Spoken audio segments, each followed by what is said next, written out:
Hello, welcome. This is the first, I call it the first real edition of Delco Stories. I'm Steve, and for the first edition of Delco Stories, I'm sure you've been waiting with bated breath ever since I started putting this out on social media that we were doing this. Well, my first guest, I hinted that if you know me, you know her. Well, hi, Mom. Hi, Steve. Thanks for letting me come on your first one. I'm honored. You should be. I think you should. Well, and I know what some of you're saying is, oh my God, he had his mother on the first episode. How lame is this? Well, folks, a lot of you know this already, and you know why I have Mom on here. But when your mother managed the Mac Dade Mall for 30 years, you've got stories, right? I have plenty of stories. Some I can tell you, and some I can't. Well, we're gonna see how far we go here, because this ought to be good. But yeah. A couple of people have said it, and I can name a couple of people who said this, and without even knowing that I was talking to you, it's like, you should have your mother on the first one because she's got everything, right? Wow. Yeah. Like wow, that's impressive. It is. I'm happy to hear that. So here she is, Gwen Skalish, manager of the Mac Dade Mall, one of the most Delco of Delco institutions I think there ever was.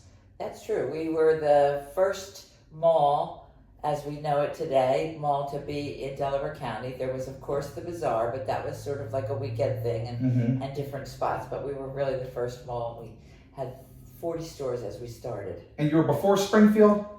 We were before Springfield. And Granite Road. And Granite Road. Okay. Yes. Well, we'll get into that history a little bit. But I do want to say that, first of all, we do have a gracious business host here, and you are going to get a chance to plug what you're doing now. I'm going to say we're at Berkshire Hathaway in media, Berkshire Hathaway Home Services, and Fox and Roach Realtors. And the Matt Russo team. Yes, of course. The Matt Russo team, who is our gracious host today. Mom is part of the Matt Russo team. Correct. Been that way since 2007. Okay. Knew Matt for a long time. And when I decided to go back into real estate full-time, because I was part-time when I put you through college, and then when I was full-time, I decided I would go on Matt's team, and we've been partners there ever since 2007. And 2007 is when the mall ended, and when I ended at the mall. Yes, and so you've been here, this is almost 2 decades here. Right. Close to it. Well, we were at the Matt Russo team had an office, but then later on, when small offices were changing, we picked Berkshire Hathaway to come. It was then Prudential. And we came over here. Okay.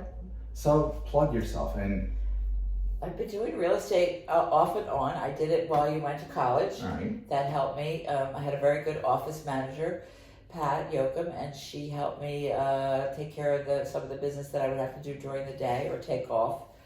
And so that was...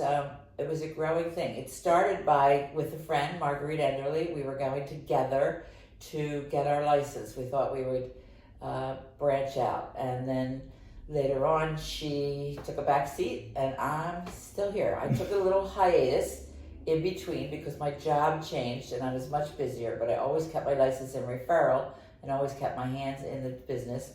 And then in 2007, I had the opportunity to come back into the business and look forward to it. So tell people how to reach you. Oh, you could call me at 610-299-6993 or email me, or text is better, you'll get it faster. But my email is Gwen, Gwen, Skalish, Skalish, at foxroach.com. But I'll tell you that I answer text first, fastest. So that's the best way to find me. All right. Thank you for that opportunity to plug the biz. It's only fair. Yeah. Should I tell them? Yes. I am intending on joining the team once I pass my exam. Right. And figure out this whole real estate business for myself and continue the Skalish name in real estate. So I will be part of the Matt Russo team at some point. Right. So and I appreciate that. You'll be there next week. I got to pass the exam. You'll pass the test. There's no worries. That's true. Yeah. I hope. Anyway, that's aside. Let's get to the real reason we're here. So, Mac Dade Mall, like I said, Delco legend. If there's, I defy anyone. Maybe the bazaar is a bigger Delco legend to people because so many people remember it. And I think it was. You said it was there first, Yes, but yes. If you really, the Mac Dade Mall meant so much to so many people from this area. And you know, look, we'll be real. It wasn't always good. No, it wasn't always good. It was for me. I learned something new every day. I was at the movie theater for 5 years before, and you were 5 years old when I took over the mall, and I was scared. And so 5 years I was at the movie theater. Before that, in college, I worked at movie theaters, so that's how I was able to get that job. And then I just came out to the mall. But the guy that hired me had interviewed 2 people, and he said when he was shaving that he didn't cut himself when he mentioned my name to himself. So that's how I got the job.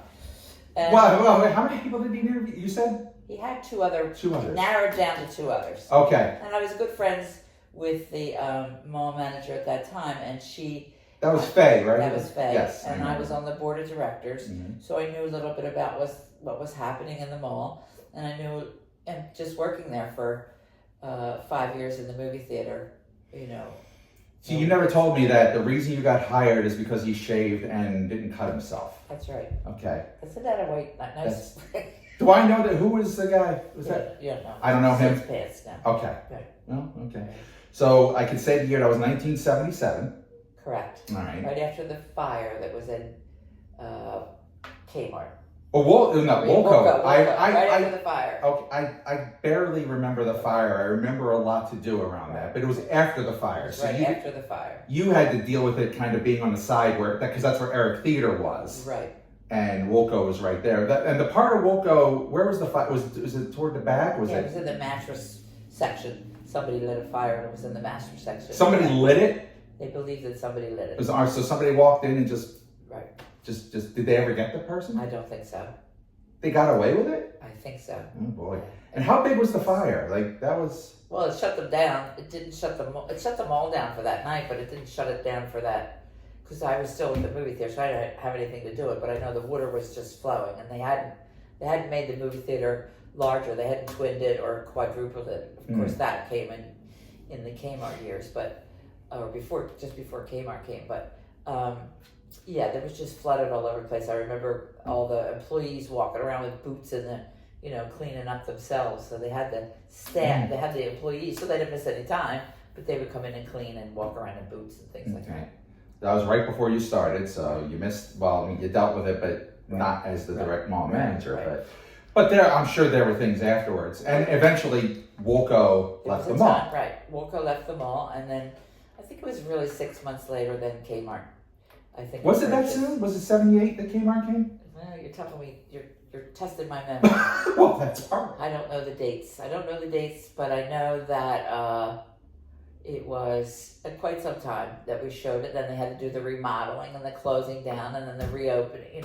Oh, but that was a big deal. It was. That was a huge deal because that was the anchor store, and like Woolco was a name, right. And I know you can't get into too many details, but what can you tell us about bringing Kmart in at the time? I mean, well, that was done by a lot of that was done by the management company. I was in charge of the physical plant, right?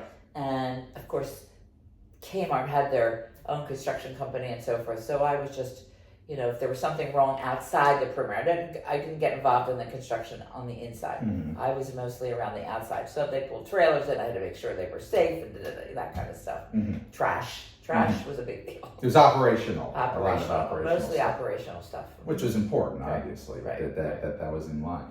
But that and Kmart was there until just about the end, or just before, Right. Pretty much. Well, even beyond when the mall. Right. It stayed there until the end.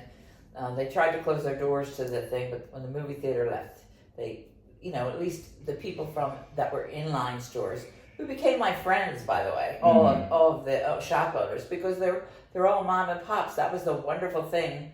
A good percentage of them were mom and pops, and that was the wonderful thing about being at the mall was they became friends. The Whitmer people, the Italian Delight people, and still on your other site, Mac Dade Mall 4, Life. Which this will be there, yes. Yeah. It was wonderful because there was a lot of people. There was a lot of relationships that started. There was a lot of, and I'm digressing a little bit, but there was a lot of people that got married, that got divorced, that married other people, and It was. Oh, within the mall? I mean. Yeah.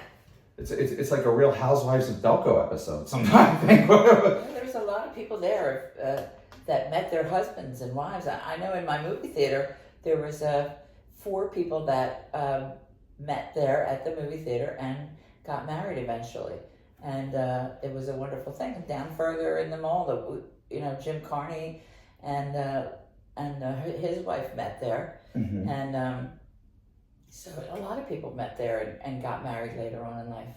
Mm-hmm. Yep. And that's what I think is the unique thing. We're all talking about it today. It's Right. 2024, Right. and we've got a page out there that 5,000 people are on it, and we start a conversation, and all of a sudden it's like, oh, I know that person, I knew that person, I work here, and I met this, and so many people who had their first dates at the mall. Correct. I mean, this is a place that our area of Delco lived their life at. I met somebody the other day in the restaurant, an Olive Garden, and he remembered me. I didn't know who he was, but I heard him say he went to inaugural, and then he said, well, you're Gwen Skalish. I mean, he knew my whole name. And so then we talked a little bit about it. His brother worked there, he grew up there too, but going up to see his brother, and so it was a camaraderie thing. I made a lot of good friends out of there, Mm-hmm. a lot of good friends, and Stephanie Blythe, my assistant, we were just talking about that this morning, Mm-hmm. about we still have reflections about what went on, and I dreamt about them all. I guess I was thinking about this. I still have dreams. Well, yeah, I still have dreams about my past, but I want to hear about the mall dreams. That when I left, no, it was just when I left, they had a big event, and I didn't want to leave. Oh, yeah. And Stephanie had said to me, I have the same dream. I'm coming up there working for free, and I didn't want to leave. So we really didn't want to leave because the fun part. But, it was changing. Life was changing around in the world, and they were just changing. Malls were changing phasing out. Phasing out, right. They Yeah. wanted to become a strip center. And it works. It works. Strip centers, they're destination stores, not really strip centers. They're destination stores. You're going there, you're going to the supermarket. You're going there, you're going to the stores that are there now, the big box stores. Yeah. And so that was the destination, and that changed a lot of things. But you know what? Those people that were the small mom and pops that were there stayed in the community. Yes. That's the wonderful part about it. They closed quarters, hung in there till really a long time. Mm-hmm. Italian Delight was across the street. Mm-hmm. Widmer's Tobacco up the street. Barry's next on my list. I'm going to definitely go to Widmer's. Barry's a good guy. Yes. And, and we all still, support them too as well. Village Leather Shop was always one of my favorites personally. Right. They're still around, yeah. They're doing other things, but they're still in the neighborhood. So we had a lot of neighborhood people that worked there. Oh, I walked to the mall. I missed that. I walked to the mall every day. I had my pizza. Mm-hmm. It was an event that was a place to go, and that's what we wanted. It was your hometown mall, and we tried to incorporate the hometown. I got very involved with the hometown people that ran at both sides. Ridley, that's an interesting part. Yeah, okay, I'm going to put that on a list to talk about the Ridley versus Glen Olden thing. One of my bosses, Charlie, said, Gwen, go out and get involved in the committee. And I wound up on 6 different boards. It was a bit much. I had to back off a little while, but 6 different boards serving and helping the Glen Olden Business Association, the Glen Olden 4th of July. I was on some things in the Ridley Y, the Cancer Society. It was a fun time when we did some things with the Cancer Society. Yeah. But let's zero in on some of that, because you've given me a couple of things to list now. The Glen Olden versus Ridley line of demarcation I know about, and I also want to talk about the movie theater, because I know the impact that when that left. Oh yeah. All right, so we'll get into that for next, but I'll start off with my perspective of it, because you lived the mall. That means I had to live the mall. I mean, people tell me all the time, yeah, I grew up with the Mac Dade Mall, and and I'll say I literally grew up at the Mac Dade Mall. That was my life, and I still have an occasional mall dream too, because it was just so much in there. But how it became, it really was family to us, right? But you mentioned the events, because that's really where the stories come from. I mean, anytime anyone gives us a memory, they always talk about, I met the sports star there at the card shows, or I saw Chief Halftown there. I saw the Sandovals. I mean, we'll go way back on that one. Oh, they're friends. I'm still friends with them. Yeah. I'm still friends with them. So the importance of these events in the community, I mean, overall, I mean, how big was that for you? Did you ever have a job you have a job, but then you have a fun part of your job? I mean, that is really fun. Mm-hmm. Marketing, but the fun part of my job, I got to meet some familiar people, some wonderful people there. I got to meet Chief Halftown. I got to meet Sally Starr, Phillie Phanatic. They were all part of the fun part of the job. Mm-hmm. And so, and they became my friends, and they, touch base once in a while, and I would see them in other places, and, they would, Little Miss McDade's, look at the Little Miss McDade.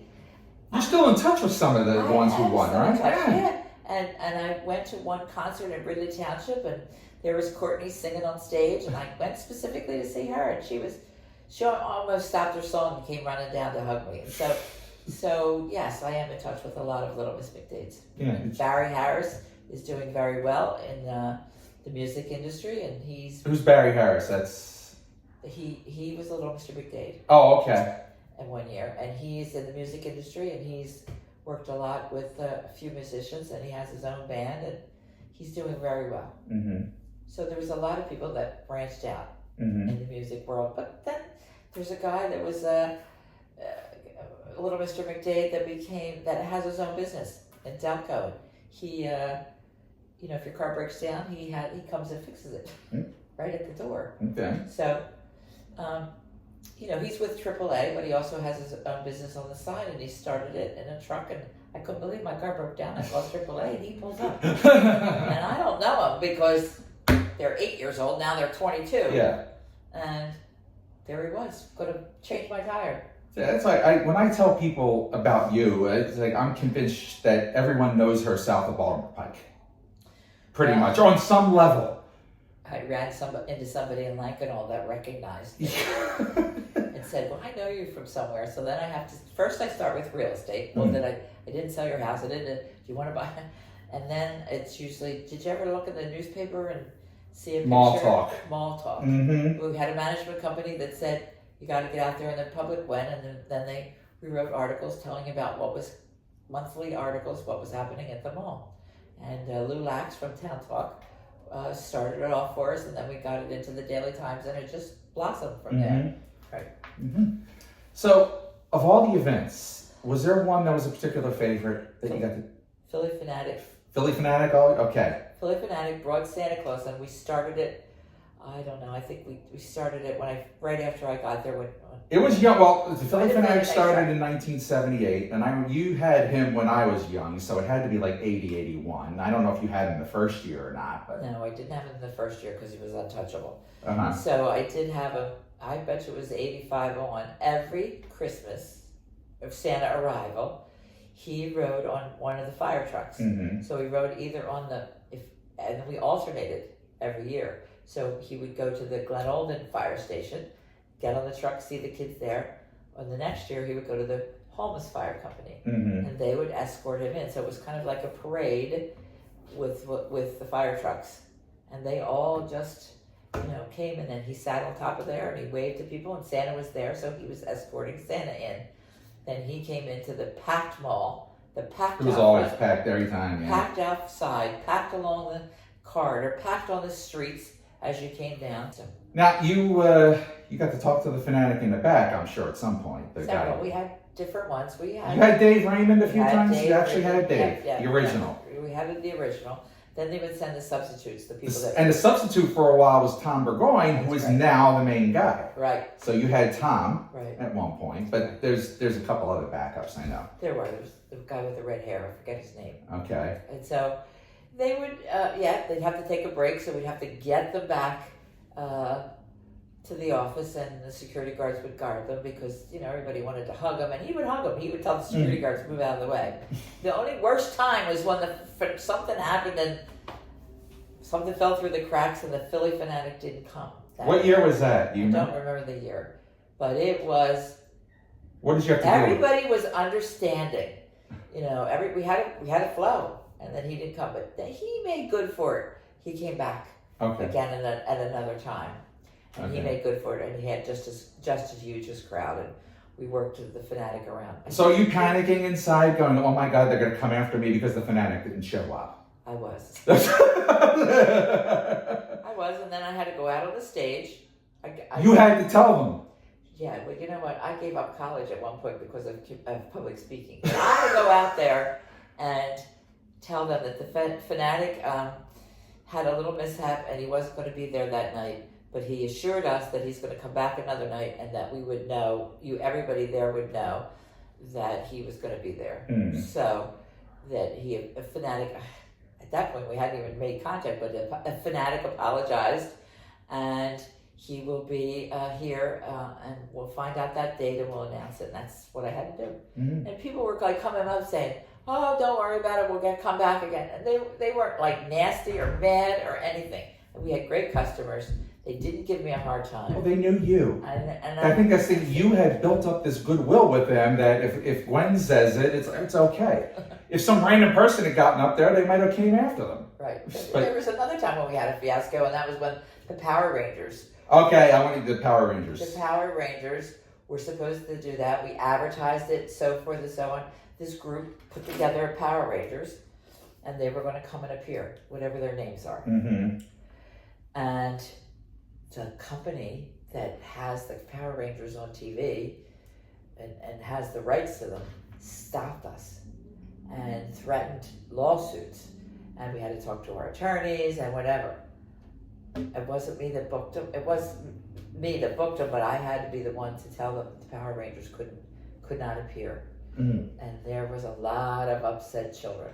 Oh, they were going to see them. That was the heartbreaking thing. So you had to tell, they had shown up. Yeah.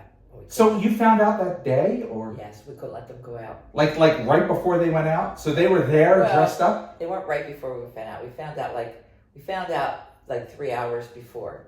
Okay. Like during the work day. Yeah, and it's not like you had social media back then, No. You couldn't get this word out to the public quickly. Nope. They were there, but couldn't dress up in the suits, couldn't go out. And let me tell you something. Those, who were they made by? Disney? Were they Disney? No, they weren't Disney. It was probably, I think Marvel, but probably something like that. Right. Or they were there, waiting to see if I was going to let them go out. So their corporate people showed up. How did they find out? Who tipped them off? It was in the newspaper, and they have people that watch newspapers possess those things. Because you have to get licensure. Yeah. I would have had to pay for the license and to have them there. Fortunately, I had a good backup, and they said, "Look, we just can't do it. We just can't do it. It's too risky." And so we had to tell those children that they weren't going to see the Power Rangers. We had other things that were going on that particular day, which was a whole total thing. So it wasn't as bad with the kids. There was kids crying if they weren't going to see. What was his name with the red band across his eyes? Oh, I don't remember the names. So anyway, Power Rangers were people can comment out there and tell us. The Power Rangers were the hot. And they didn't have a red mask anyway. So Phillie Phanatic Power, but I do want to talk about, because what a lot of people come back to, and for me personally, obviously, this was a big deal for me, were all the athlete appearances that you had. I mean, when you look back, you had absolute legends at that mall. People legends. I don't know if they became legends then. They were you had John Crook there. You had Bobby Clark. Well, you remember Crook? Oh, Crooker is my favorite. Oh yeah. Oh yes, he's one of my favorites. He's up there on the list. I don't know whether you talked to him then, or? Oh sure, I got to talk to them. They would be in the back office, and I got to talk to them, or they would bring them right up on stage. But I would always meddle my way in to get you your autograph and talk to them a little bit. But Crooker was a good guy. Bernie Perrant, love him to death. He was so wonderful that day, and so accommodating and joking around as he does, right? Yes, Bernie's a man. But one of my favorite of all time is, I don't know if it names some people remember, but Ricky Jordan. And we actually see him. I saw him. Well, yeah, through my collectibles context, we got to see him later. And when I went to fantasy camp, I searched him out, because the great thing about Ricky Jordan was he was in the back of the office. I was back there with him, and I'm 17 years old. He actually just sat there and talked to me. And I never talked to a major league ball player on that level before. So I'm like, oh my God, Ricky Jordan is talking to me. And he's the absolute nicest guy, probably one of the nicest guys I think you've ever had. I would say so, because I ran into him at another place. And years later, I got you to meet him, because I reminded him when I went to fantasy camp. Right. And he remembered the appearance, and I got you. Still does. Yeah. If I see him, saw him at live. You did. You saw him again, yeah. He was there, and I told him who I was, and he remembered being there. He remembered. Do you want to say, was there anyone you didn't enjoy? I don't think so. Not really? Who do you think? Who are you? No one was like a little nasty? I can't think. You're putting me on the spot. I don't think. I can't think of it. This is where you get the fun stuff. I know, but I don't think. All right. Well, I know this guy wasn't nasty, but my favorite story, and I was in Boston at the time, so I didn't get to meet him, but the wrestler Kane. Oh, yes. You've had a few wrestlers there over the years. Jerry Lawler, Tito Santana, Jimmy Snuka, a local friend of mine, Tom Brandy, who came as the Patriot. You've had some wrestlers there over the years. But one time you got Kane. Now, if you're a wrestling fan, Kane was in the story The Undertaker's brother. Not in real life, but that's what they played it off. And he had a long career like that. He's now in politics. He is a mayor in Tennessee. Okay. And is trying to make a national name. But back then he was a wrestler, and I know a lot of people who said, yeah, I still remember that. He was gentle. He was gentle. Yeah. I thought he was going to come in there and be Mr. Tough Guy like they are on stage and fool me. Yeah. How did you get it? Nice. How did he get there? Do you remember? Cliff. It was Cliff. Cliff Ridgway. Okay. Yeah. Cliff, who used to be, had the card show at the Bazaar. Bert and Cliff's. Right. And we've had several promoters. Bill was one of the first ones, then Cliff, and for the longest time, Carl of Carl's Cards. I don't think it was Carl that brought him in. I think it was Cliff. Cliff may have brought in Kane, but I know Carl brought in wrestlers later. Yes, he brought in Snuka. Yes. And all that. But so you get Kane's backstage, and there's a picture. I'll pop it up here because I have it on the mall page of you with Kane, which still blows my mind. Right. Here's Kane and my mother, and he's like 6'8", and I always got a picture. I always tried to get a picture with the star, to send it out or to save it for later. I don't know if they all got saved, but. We had the Kane one, but so he was a nice guy. Gentle, and I thought he was going to have a rough demeanor thing, like how is he gentle? How would you describe it? Just very polite, gentleman. Shook my hand, you know what I mean. He was interested in where he was and what he was doing there, and I mean he sort of knew, but he was interested in what I was. Thanked me for having him there. Thanked me for having him there. Wow. Although they're being paid to be there. He thanked me for having him there. Okay. So I specifically remember that he was a gentleman. I thought he was going to be throwing people on the stage. You thought he was just going to come in and just I didn't know what to expect. You got wrestlers, and I see these wrestlers on TV. I don't know what to expect. He was great like that. He was very gentle. Okay. I'll name one that was a particular favorite of mine because I know that he became a customer of the mall later. Dick Allen, Richie Allen of the Phillies. Yes. He did Dick Allen. I know a lot of Phillies fans know him for years, and he's an absolute legend. When he put out his autobiography, I think it was 1988 or 89, he came to the mall. Leo Books brought him in for a book signing. Right, remember Leo? Yes. Yeah. And I just remember because it's like, and he signed my book, signed a couple cards for me, and I got a picture with him. And I met him later, and I brought the picture to him. And it turns out that after that, he became a customer of the mall, specifically Widmer Cigars. Okay. Because he was a cigar guy. Right. And do you remember anything from that? Vaguely, but you would have to talk about Barry. I'll talk to Barry, yeah. Right. That would be a point that he would like to talk about, I'm sure. We had a few famous people become customers over the years. I remember one time Tug McGraw came to the movies. Yeah. And you tipped me off that he was there, and I waited outside. I was 8 years old, I think, or 9. Right. So do you remember that? I don't remember that. You don't remember Tug coming to the... You told me Tug Girls at the movie. Maybe like somebody at the I was still... movie. No, this was 81. Oh, This was 81. the 80s. Oh, right. And I remember what movie he saw. I don't know why. What? It was Modern Problems with Chevy Chase. Oh, well, he was a Chevy Chase fan, I guess. Probably. Well, and he came out with his family, and he signed. He was very cool. I mean, Tug McGraw. I think he's made appearances at the mall too. Right. Very nice guy. Right. But like he lived in media, so he would come to the mall. I remember Caldwell Jones of the Sixers actually lived in Glen Olden, and he would pop in. Right. Is there anyone you know of that I don't? Or No. No? Can't think of anything. I'll probably remember it later. I'll call you up and say, add this. Yeah, okay. I'll have to come back here and edit it in. But I want to talk about the whole Glen Olden Ridley thing. Because you were in a unique position that the dividing line of the township pretty much went right through the middle. Right through the center stage into the thrift drugs. So listen, Okay. if there was a shoplifting event in thrift drugs, you had to determine which police office department to call. So if you look at, if it was on the Ridley side, then you called the Ridley police. If it was on the left side, and you don't know how many times Ridley would try to pass it off to Glen Olden and Glen Olden. All right, now we're getting into the nitty gritty. Glen Olden would try to pass it off to, they tried to. Well, like you call them up and say, no, that's Glen Olden. They were just too busy or something. Sometimes because when you dial 911, it would just go right in, and then the people on the 911 didn't know. Ridley had their own station, so they would know if we called. But they would ask, what side are they on? Okay. So if you had a car accident out in the parking lot, which I didn't always get involved in, but if you had a car accident, you had to call the Ridley side or the Glen Olden side to handle the accidents. Shoplifters, the right people had to be called. You had if they robbed the bank, that happened once. Right. They happened more than once. Like how many times? No, it only happened once. One time. Yeah, right. Yeah, the bank got robbed. That was obviously Glen Olden, Right. because that was on. Down further, that bank got robbed. Oh well, there was the Mellon Bank on the other side. Right. And they moved, but they were right. originally on the Ridley side. I Right. remember that. Right. But it was the PSFS that got robbed. Okay.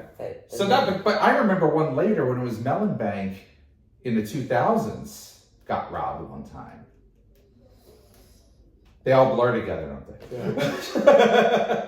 Robberies were traumatic. Mm-hmm. I mean, anything like that was traumatic for me. I mean, I remember, I don't know whether this is off the rails, but I remember the day that Sylvia Segrist had her thing. Didn't want to go there, but Personally, I felt for that mall manager. Obviously. And I called her later, 3 or 4 days later. I felt for that. And you worry about that when you're in the mall. It's the bad part of the job. Yeah. Whether somebody would do a copycat or whatever. Sure. So we were on high alert. So when where were you when 9/11 happened? I was at Mac Dade Mall, and you had to deal with it. Had to deal with it. And I remember Sylvia Segrist, obviously, we all do, and you knew the manager of the Springfield Mall. You all knew each other, right? And at that point, it's like I don't know if you whether you ever viewed each other as competitors. You obviously were, but on a human level, Yes. you're doing the same job. I would call her for advice. She would call me sometimes for advice, or did you do this, or did you have this person, or referrals kind of a thing. Yeah. But Sylvia Segrist hits home because, I think it was 85, I was 13, and I just remember thinking, she could have easily picked the Mac Dade Mall. Right. And I know people that were there that day, that were in Springfield Mall, that saw that. And it's like, she could have picked Mac Dade. She was from the local area. She picked Springfield. Somebody else could have copycatted and picked Mac Dade. I mean, you were in the target. You were in the public. Yeah, we had our share of incidents, sure. That were unrelated to that. Was not as serious as that was. Oh, can I talk about some maybe not as serious incidents? If there's anything that we can get into funny. What? Well, I mean, for the first thing, to this day, every time I mention you to someone, somebody who lived in Delco all their life will say something like, "Oh yeah, I remember your mom. She used to kick me out of the mall." That's why I use the joke. Every single time, yeah, she used to kick me out of the mall because I was hanging around and causing trouble, and she kicked me out of the mall so many times. But, and I always say, they always followed up with, "Tell her I said hi, I always liked her." I'm like, this woman is the only woman I know to kick you out of the mall, make you feel good about it. Like, she's still like, That happened the other day. I said, did I kick you out of the mall? No. it's like, yeah. So, how many people you had to kick out of the mall every week? How many you think happened? Like, there was at least 2-3 times a day, right? Right. No, not that much. I was just actually, I was on hands. I was out there and walked the mall 2 or 3 times a day. And in the evenings when there was kids that they would just get dropped off by their parents. And then after a while they would get rowdy, and you just had to protect the customers and allow the people to shop that needed to shop. Mm-hmm. Kids needed a place to go. They Mm-hmm. needed a place to go, and we wanted them to come there. We wanted them to come there, get their pizza, get their soda, play their games, and so forth. We did not let them congregate. Mm-hmm. They had to keep moving. And every mall has had that situation, that they have to keep them moving. And kick them out was like if they were bad, they were rowdy that day, I'd say, go home, come back tomorrow. Yeah. That kind of thing. Well, they got walked back to the office by the security guard. Right. Well, Gus would drag him back. I've seen that I saw Gus drag some people back there, or Joe. Right. Little Joe would bring him back, and they'd have to stand in front of you, and you'd have to write it in the book, right? Or Yeah, it was an honor to get brought back by Gus. It's like you made it back to Gwen. You did something. Right. I could share it. I know there are people who are longtime friends of mine. I can name him. I may, but he told me that every now and then he'd be in the mall with some other people, and the security guards that come up to him and say, "What are you doing?" And they go, "It's okay. We're with Steve." And the security guards would go, "Oh, okay," and they would move on. They would drop my name to get out of it. And there were a couple of people who didn't know me that well that would do it, and they told me about it later, and I would just look at them and go, "Well played." Right. Which was a different thing for me, because I couldn't get away with anything. And not that I even was. I was too good of a kid, I guess. They didn't come back and tell me that you did this or did that. No. So that, and they would rat on you. Oh, I'm sure they would. One time I got kicked out of Kmart. I was just, we were just bored, so we went and played like Kmart tag. We'd hide in the clothes things, and somebody in Kmart saw me and got me out of there. They probably didn't know who I was, not that it mattered, but I probably deserved it. That was the only time I ever caused a problem. Right. And I don't think that ever got back to you. Maybe? No. No, that was... It's the first time hearing of it. Exactly, see? Every now and then. The first time hearing of it. Yeah, every now and then. No, and everybody knew who you were, right? They were all my babysitters, because I would come to the mall. No, look, I would come to the mall and I'd go out and talk to everyone, walk around with David Bort, who we talk Phillies and baseball cards, and talk. They babysat me. They became my de facto family. Village Leather. Yeah. You were there a lot. Sure, I'd go in there, hang out, and talk cards, because baseball. You started the whole baseball card thing because of me, right? Right. Because I was into it, and you saw the possibility and started the baseball card shows. Okay, you started on your own, I think, of sending cards out. Yeah, that was to get it signed. That was your beginning, and so I knew that it was a good thing to have to bring people in. Mm-hmm. Now, did they shop? It wasn't my job to get them into their stores. Mm-hmm. But they used to think that. But their mothers would come and they would go into Fashion Bug and they would stand in line to wait for the signing, and you could see them, and then they they would go get their pizza and their soda afterwards. And I mean, that was the big thing with the movie theater. Afterwards, you got a pizza and a soda, and so it was a community neighborhood mall that people went to and loved. Mm-hmm. And people will say, just the other day, somebody said that, I miss that mall. I said, do you miss that? And I said, well, I miss the people. Yeah. And I still see some of them, but I miss the people, they would say. Mm-hmm. So when the movie theater left, that was what, 2000? It was before you left. Right. I left in 2007. Right. So it was like a few years before you left. Right. And 2003, I think. Okay, so those last 4 years, like I remember it was just getting empty and stored. Like, how did you? They couldn't sustain it because they actually didn't realize how much effect that movie had on their day-to-day business. Mm-hmm. And even the powers to be didn't realize how much that movie theater had on there. When the movie theater broke, they would go get their pizza or their hot dog or their soda or their ice cream or whatever. And there would be a mad rush. I mean, and look, when Jaws was there, those people were lined up. I need the story about Jaws. We're going to break away because this is when you were the manager of the movie theater and Jaws opened, I think, 75, 76. I had the mall manager down, it was the mall manager before Faye, down on my back saying, you can't have this much business. I was lining them up. The manager was giving you grief because Jaws, I mean, there were lines out. How long did the lines last? I would only let them go up to the center stage. Okay. Come to the center stage and they would wrap around. Right, so lines wrapping around. I remember the lines for like Empire Strikes Back and all that. They didn't even get that long. No, and then we would have to line them up for the next show at the door. Oh my gosh. We couldn't have that many people in the mall. It was unsafe. So you had a house full. You had them lined up around the mall. And then you had another line standing in front. Okay. Now, could they walk around the mall? Yeah, but they would all stay in line.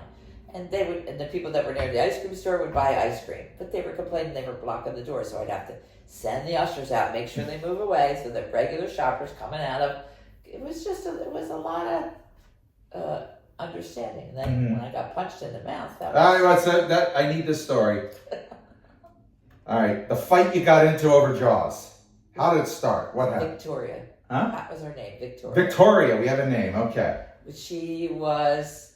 So in order for us to move the line along fast so we could get the tickets sold, so that when the movie theater came out, those people could exit, then we would put the next one in. And there was only one movie that could play in the theater at the time? Right. Only one? Yes. Okay. So we would have to... So she was in line. So I was just telling people in line, and I sound like a robot, and it could get annoying. And I was telling them, please have your money ready. Because they'd come up to the box office and then open their wallet. But that would hold people up. So we were just trying to have them ready. Well, she just walked over, and then I told her she needed to have her shoes on. She didn't like. So first, it started with the money. She didn't have her money ready. And you were at the front ticket counter trying to help facilitate this. Right. So she didn't have her money ready and she didn't have her shoes on. Right. I had to tell her she couldn't go in without her shoes. And she had already waited in line, a couple hours, right? For a long time. Where were her shoes? I don't know. If they were in the car. Okay. I'm going in without my shoes. I said, no, you can't go in without your shoes. It's a Board of Health regulation. You you must have a shoes. It was on the sign. It was no shoes, no shirt, no service. I remember. Turned around and decked me right in the mouth. Well, I was trained. Without warning. Just wham. Wham. Okay. And I didn't fight back. I wasn't going to start. And I pinned her up against the wall so they could get security. Because one thing you don't do is you don't hit back. Right. People will say you should hit back and fight her. Nope, I wasn't going to fight her. She got hit in her wallet when she had to pay the fine. But the security guards came and they took her, and then police came and then they interviewed her. They asked her why was she? Why did you hit her? She's a nice person. She's just doing her job. And she told the judge and she told the police that day that I was getting on her nerves just saying it over and over. She must have had a bad day. I never sued her or got anything out of it or whatever. And all my bosses were coming in, and I was turning in the figures, and the guy's running the projectionist, and I'm walking around bleeding. And I go back in the candy stand to get a napkin, and the girl goes, "Oh my God, what do we do?" I said, "Just keep selling, just keep selling." I went upstairs, projectionist and everybody, they took care of me, and I stayed that night. I didn't leave. My supervisor was down the road at the Mac Dade Drive-In, and he came down, but it was still it was an eventful time. Oh my God. It was traumatic, and I had to go to court. I took her to court. But I don't know, Ridley Township got the fine. I never got any money from her. I guess I could have sued her personally. But oh, yeah. So Ridley Township owes you what, $500? It wasn't even that. It was like 70. Oh, yeah, probably, yeah. She got a slap on the hand and apologized. Okay. Full assault, and she didn't spend the night in jail or anything. No.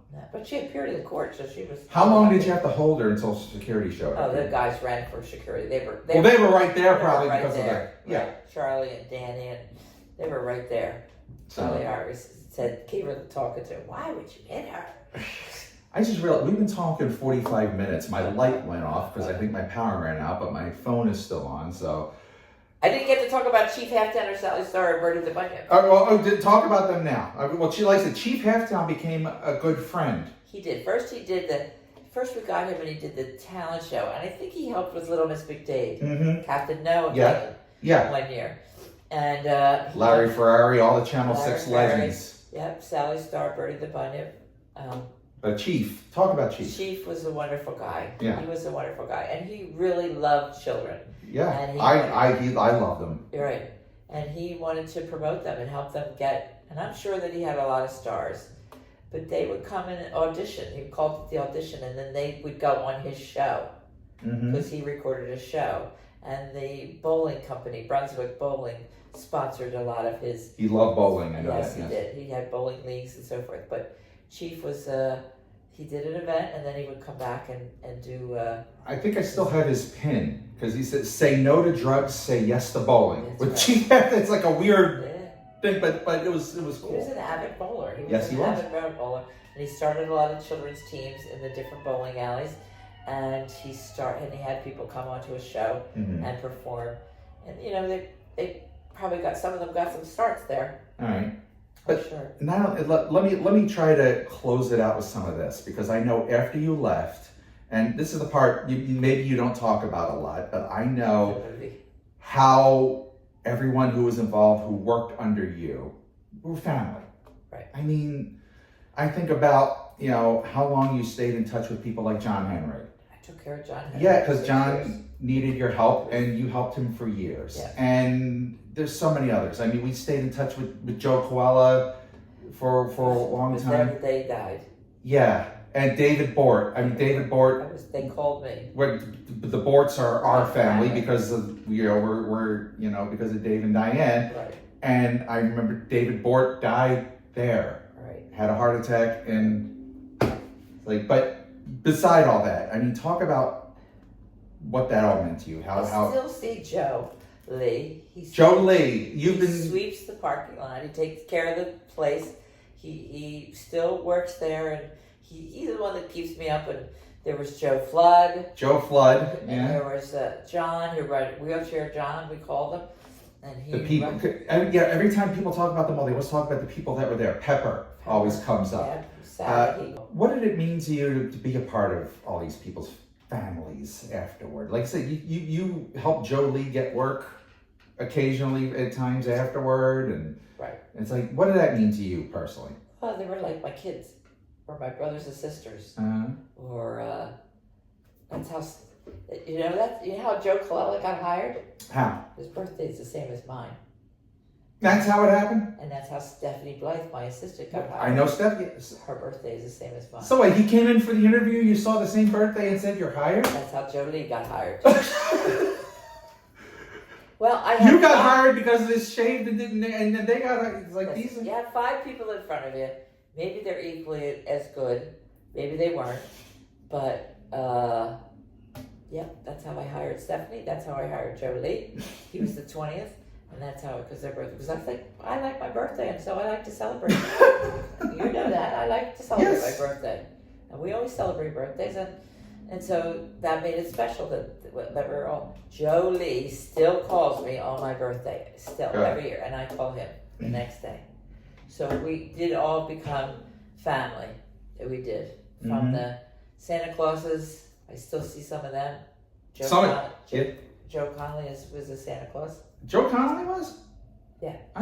Okay. Oh, that's news to me. Cooker, when you have the cooker thing? Yeah, I did not know he was a Santa Claus. He was a Santa Claus. I was a Santa Claus once because you were desperate.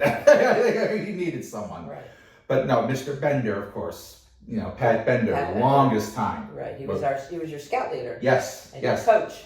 Yes. But you mentioned family. Not only that, literally our family was on that stage. Aunt Gail. Easter Bunny. Aunt Mary is taking the picture. Kathy. Yeah.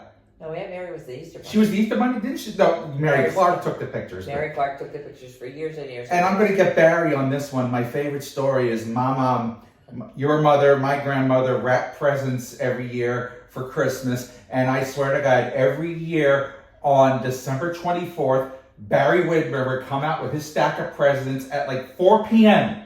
on Christmas Eve and make my mom wrap them the last minute, every single time. Except for the last year, she refused to do it, and I had to do it. she actually told him no one year? Yeah, she did. Because we'd always give him grief. Well, that's right. But she always did it. But the one year She did it. why didn't she? She was tired. She had wrapped everybody's present. You made a donation. She sold the gift certificates for the mall there. Yes. And so she was just tired, and she said, "I'm not doing it. You have to do it." All we tried to do was get Barry to give our gifts at 10 o'clock in the morning or 12 o'clock in the morning. He always paid. He always paid though. He put money in. Yes. He did. But it was always the last. He was always the last one, and I would be there. We always give him grief every year. Yeah. And I'm gonna ask him. Yeah. I don't know whether he thought it was funny, but that he would run around doing all the shopping. Well, yeah, he was busy too. I mean, he's running the shop and he's doing all the business, and he was right there, so it was his chance. Right. Okay. He just loved it. I think he learned to like to harass. Oh yeah, he knew it was his thing. She still remembers that. Good. Yeah. She still does remember. 94, and she still remembers. Yes, she does. Wow. Right. Okay. So I don't know. Well, we could probably do more stories. People will probably ask about stories us to tell. We'll probably have to do a round 2 at some point. But. Well, we had a great. One of the things that was really fun is that we renovated the mall. Yeah, that was what year was that? That was. It was 80s, like 84 or something. Yeah, it was. It changed the whole mall's look. 'Cause I still remember the old mall. Right. And the old sign. Well, that was an event when we took the sign and took the pictures down. Uh-huh. And then the interior we redid with the floors and the design, and that we had a big event. Barbara Zippy from Artemis Productions help us put that on, and we had some of the dignitaries there to cut the ribbon, and we had events all day long, all weekend long, not all day long. And that's where you really had to work, because being the operations person, all that started to fall on you. Right. Coordinating all that. So how crazy. You had to hire somebody. You had to hire another project. Right. Well, you had to hire the contractor Right. project managers to help you take care of that. But Right. how crazy did that drive you? I loved it. Really? I loved it. I just loved it. I know it was a lot. I just had list after list after list. We had meetings after meetings after meetings. But it all pulled off it was almost like a wedding. Like the joy. It was joy. It was over, yeah. Because you made a difference. Mm-hmm. One thing I always wanted to do was make a difference. And I think that when I did there, that was always what my mantra was in the back of my mind was I wanted to make a difference for the community that I loved. Whether it's, I was raised in Glen Olden and then I moved to Ridley, but I wanted to make a difference and that was my goal. Mm-hmm. That's, I think, where we're going to end. Okay. All right. So if you want to hear more stories from her, if you want us to do a round 2, tell us. Yeah, call 610-299-6993. One last plug for Matt Russo. Matt Russo team, Berkshire Hathaway Home Services, Fox and Roach Realty in media. And we service, and I service that area, the good Inaugural Ridley area. Look forward to hearing from you. All right. Thank you, Mom. Thanks for helping me start this. Thank you, son. It was an honor. Yeah, the honor was mine. All right. See you later. Have a good one.